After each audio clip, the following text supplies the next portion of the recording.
but I don't want to do it in my personal life. It's like, well, you've developed this pattern, Yes. and that is now going to be ported over into everything. So when your partner comes through the door and does something that pisses you off, the first thing that you don't think is, I'm so grateful to have her. Like, she's so wonderful. Think about all of the things. It's like, she fucking left.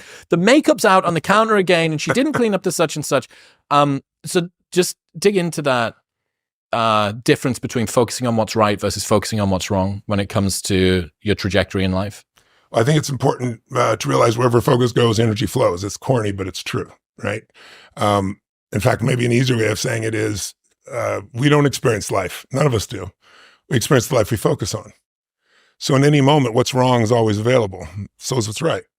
So it's not about being positive. It's about being intelligent, right? You know, when you're in a totally negative state and the world's going to end, and there are people like believing that in the next 12 years, the entire environment's going to collapse and they won't have a child. You got to look at the impact of what you're believing, and you got to look at and say, where's my focus going? I can always be upset about something. I can always find something to be joyous or at least grateful for, which leads to joy.